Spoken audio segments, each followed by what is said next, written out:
So obviously we've seen a number of software outages recently, or disruptions to aviation industry over the last few months that have had quite a significant disruptive impact on aviation, both at the national level and at carrier level, and lots of questions rising around what does this mean for the industry.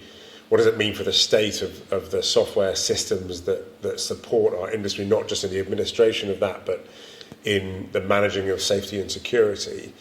And the question really, one of the questions I have is this a sad indictment of the situation that we have in the technology, the systems that underpin our daily operations as an industry, or is this just an inevitability, a necessary part of the complexity of aviation operations that we just have to deal with? So one of the things that I've been thinking about, especially with, I think you're referring to at the national level, the NOTAM outage that was seen in the United States.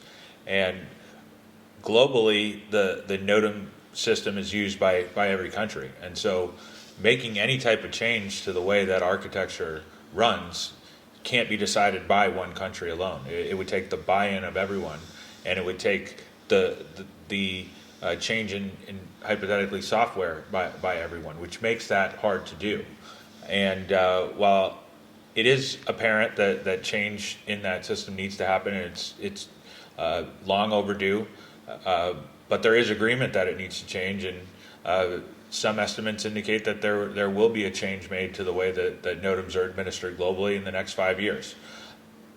What I also have heard is that while it's a broken or it's a lagging system, and as a carrier or an operator, there's nothing we can do about it. So it's not necessarily our problem to fix. But what I do think it highlights is that as a carrier and operator, you're still dependent on keeping your flight safe or secure, whether or not there are NOTAMs available, and what type of software are you using, what type of systems are you using internally to stay aware of the safety and security operating environment at airports and in airspace that you fly in. And if your dependence is, well, I just checked the NOTAMs, then is that enough? Because you're putting your trust in a system that you already believe has flaws. So you can harden your own operations by making sure that you have a sustainable solution, whether or not the NOTAM system is functioning the way it should or it shouldn't. So having access to data that you trust, that you believe is verifiable, and that you believe is actionable from an independent third-party source can be a way that you can understand what's going on in an airport, whether or not you can access the NOTAMs for the airport. So you can see what the issues within an airspace are, whether or not you can access the NOTAMs for the airspace, especially if you already believe that some of that information may not be as comprehensive or in some cases as useful as it could be. Finding solutions yourself could be a solution to the problem. And there's ways that you can leverage technology and data to solve that without having to put your full reliance on a national level or industry level solution like the NOTAM system. I guess one of the challenges is we've seen this as a innovative, disruptive company trying to change the way that things happen within the industry. There is a resistance to change. I don't think this is specific to the aviation industry necessarily, or there are many sectors, if not all sectors, that see a certain resistance to change. But it's certainly true at the governmental level. When we know that government procurement, doesn't matter what government you're looking at, government procurement processes and change management with government organisations is a very slow process for lots of very good reasons. The governance and oversight that's been required to look at that. So, yes, you said there's a will to change these things, but are we faced with the prospect that inevitably this is going to take much longer than the 5 years? Maybe we start the process in the next 5 years to review and refresh the NOTAM system, but is it going to take many years beyond that, as you say, to get the agreement of all the countries that need to buy into that? But not just that, just a single government's procurement processes can be many years on its own. And how do we deal with that challenge as an industry? So I think one of the ways that we solve that challenge is public-private partnerships, right? Because in many cases, solely looking for a solution by one government or a group of governments to a global issue isn't going to happen, A, overnight, and B, isn't going to happen without political interference. And so finding a way to involve private industry to bring the innovative qualities and the collaborative qualities that global commerce can do into the decision-making process of changing the way that travel is conducted is one of the ways that you could probably focus the efforts in a way that achieves results faster. We've been through some of that process as we've looked at not just notices related to conflict zones, but information sharing related to conflict zones. There's been government effort after government effort after government effort to try to resolve those barriers to sharing information and getting safety critical information to operators. But inevitably, each one of those failed over the last 8 years until a private provider was brought in to the discussion with other commercial entities, i.e. aviation operators and governments, and the collaboration between the private sector, the commercial entities in aviation, and the governments solved an issue.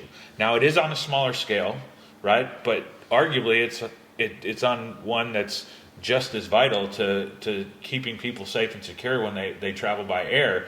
But that same type of model could be brought to the NOTAM challenge. And what I haven't seen in most of the discussions about fixing the NOTAM issue is bringing in the private sector. It's always governments have to solve this at the government level, and we need buy-in, we need collaboration, and they inherently haven't been able to do that with smaller scale issues that are just as important to safe and secure aviation.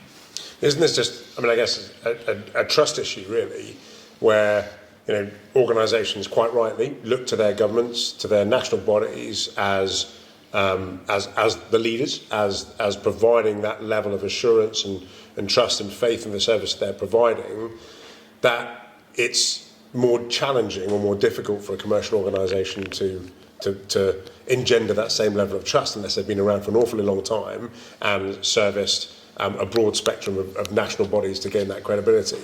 How do we reassure the industry, the airlines, the operators, but also the public, of course, that those private commercial organisations can deliver that same level, if not greater level, of trust and assurance to the industry?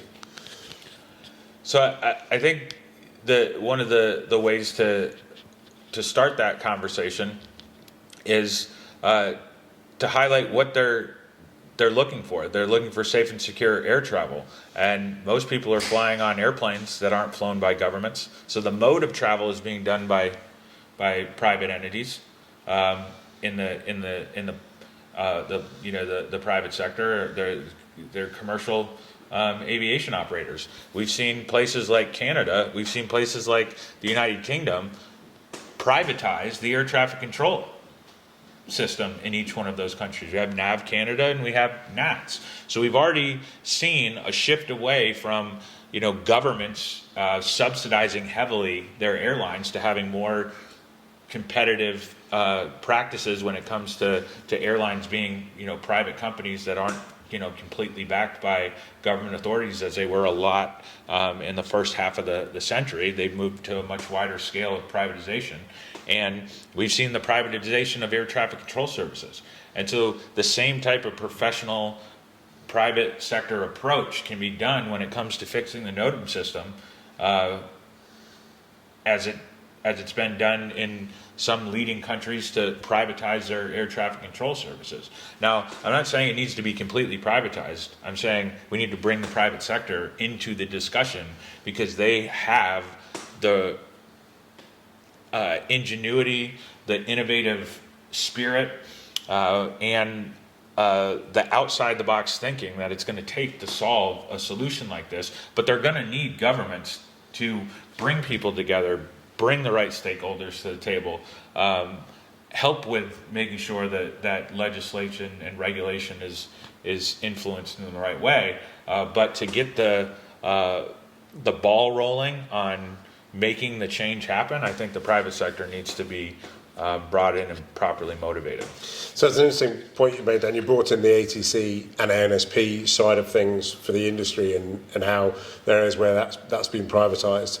And it's also interesting that I think there are ongoing efforts, not just in that area, but across the industry to have innovation initiatives. The CESAR 3 joint undertaking is a good example of that. The EU undertaking to bring commercially driven innovative solutions to significant problems that the industry have, like ATC outages, for example. Of course, we've had one of those recently as well, causing quite a significant amount of disruption. Absolutely, I think that bringing the commercial industry into that discussion is actually absolutely essential part of finding solutions. And I think one of the key things there, and you sort of mentioned it, is the agility of commercial organisations to shift quickly. I mean, we know that in the US case, by the time that the software, the system that failed is even looked at for review, it'll be at least 36 years old. Now, think about the technology we were using 36 years ago. That's a long time for software to be used particularly in a critical area of safety and security for aviation.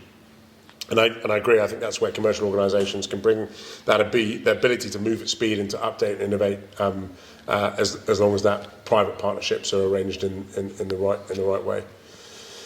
Any other thoughts about the other outages or where we sit from an industry about those software systems that support the safety and security of our operations? Well, I think in light of some of the carrier issues that have happened recently with crew management software and manual processes that needed to be completed over and over and over, and then any new disruption required more manual intervention, highlighted that we need to look at automation more. We need to look at software tools that have open architecture and can be developed continuously over time. And it doesn't need to be just in that crew management area. That just because an operator had an issue with crew management doesn't mean you should only look at your crew management software and see, well, I don't want that to happen to me, so I'll check what we're doing crew management wise to make sure we don't have that issue. You should be looking at all systems in your organization that have large amounts of manual intervention, A, to achieve a result, and B, that don't have open architecture or don't have opportunities for continuous development to the software.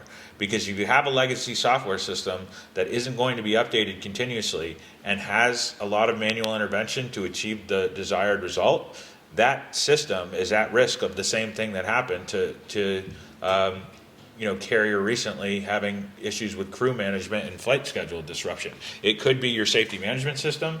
It could be your ticket pricing system. It could be your security risk management solution. Whatever those tools that you're using are, if they require large amounts of manual intervention and if they're not able to be updated to the newest types of technology available on the market, they face the same kind of outage problems or negative impacts outcomes that, depending on legacy solutions to solve big problems that we saw take place recently.